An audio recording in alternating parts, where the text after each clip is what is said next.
Welcome to this brief guide on how to manage audio devices on macOS.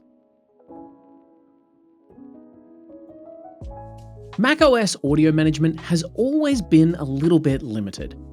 If you've ever wanted to turn down a loud browser game without silencing your music, or send your Spotify playlist to your Bluetooth speakers while keeping your system alerts in your headphones, you know the frustration. Usually, these features are locked behind a paywall in apps like SoundSource or EQ Mac.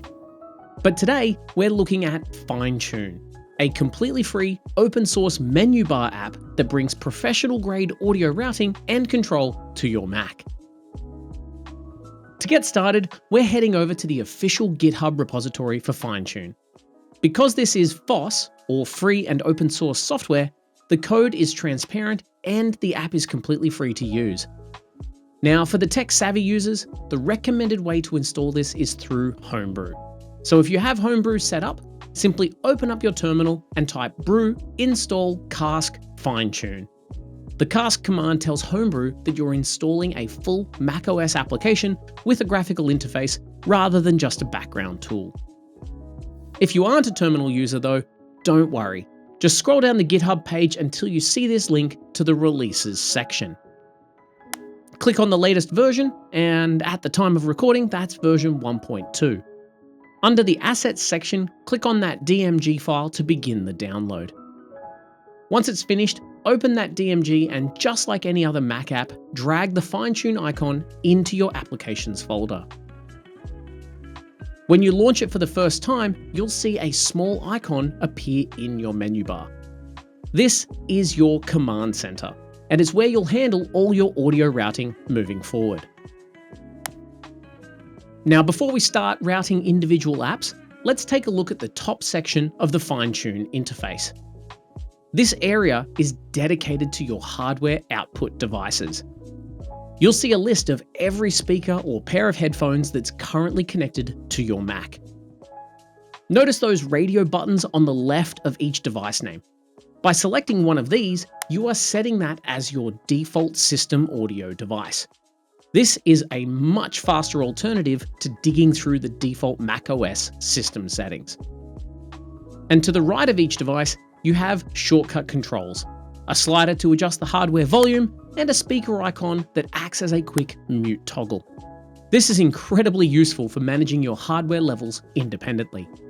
For instance, you could have your MacBook Pro speakers active, but muted at the hardware level while you listen strictly through your headphones, all without ever leaving this menu. Let's now really put the app to work with a real-world demo. I currently have a YouTube video playing in Chrome and a music playlist running in Spotify. By default, macOS forces both of these into one stream called System Audio. This means that they share the same volume and come out of the same speakers. But take a closer look at the FineTune interface. Under the Apps section at the bottom, both Chrome and Spotify are listed because they are actively sending an audio signal. I'm going to click the drop-down menu next to Spotify that currently says System Audio. From this list, I can see every output device connected to my Mac. I'm going to select my FiO audio interface. Instantly, the music moves to my headphones, while the YouTube audio stays right here on my MacBook. But what if I wanted the music in both places?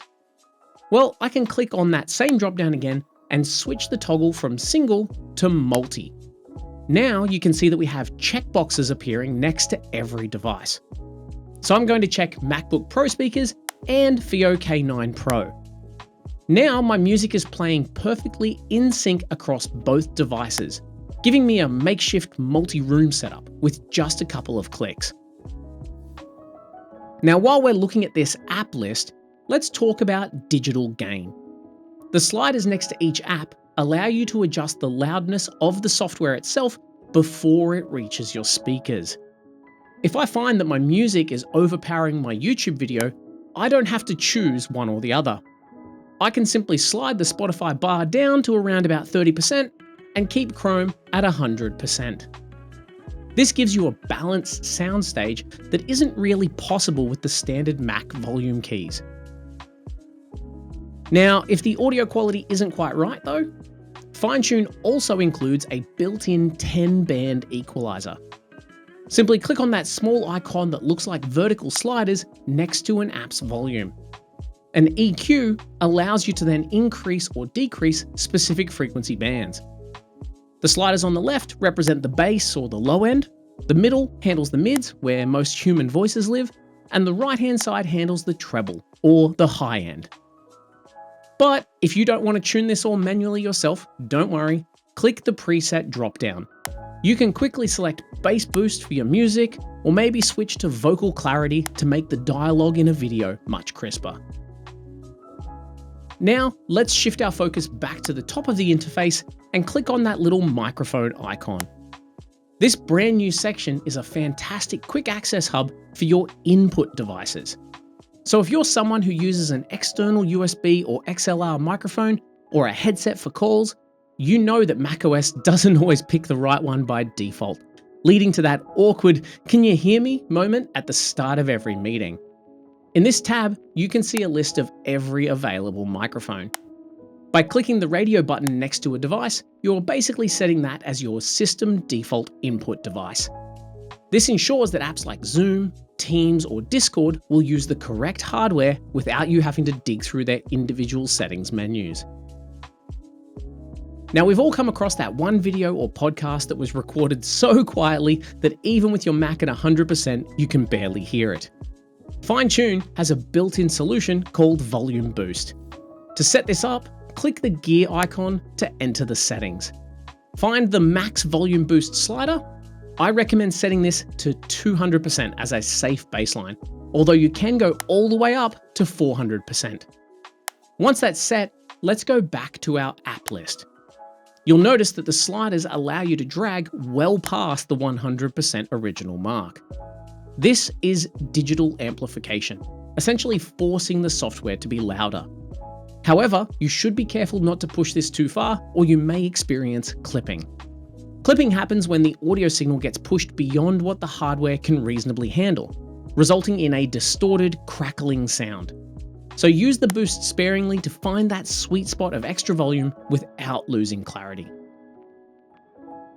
To finish up, let's go back and look at the global settings to make FineTune feel like a native part of your Mac.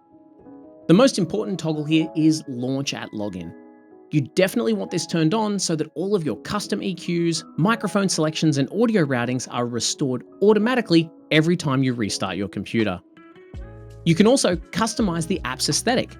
Under the menu bar icon section, you can cycle through different styles. There's a standard speaker, a modern waveform, and my personal favorite, the vintage reel-to-reel recorder icon. Just remember that changing the icon does require a quick restart of the app. And while you're here, don't forget to enable automatic update checking. That way you always have the latest version with all of the greatest features. Finally, if you've been experimenting with routing and things have gotten a bit too complicated, the Reset All Settings button at the bottom is your safety net. One click will wipe all of your custom configurations and return everything to the factory defaults, giving you a completely clean slate. And there you go. FineTune is a powerful, lightweight, and most importantly, free alternative to expensive audio controllers like SoundSource and EQ Mac. It bridges the gap between basic system volume and professional audio management. I've included the link to the GitHub repository in the description below so you can quickly download it and try it out for yourself. Happy listening, and I'll catch you in my next video. Thanks for watching. If you'd like to see more content like this, be sure to check out the channel. And if you like what you see, don't forget to hit that subscribe button.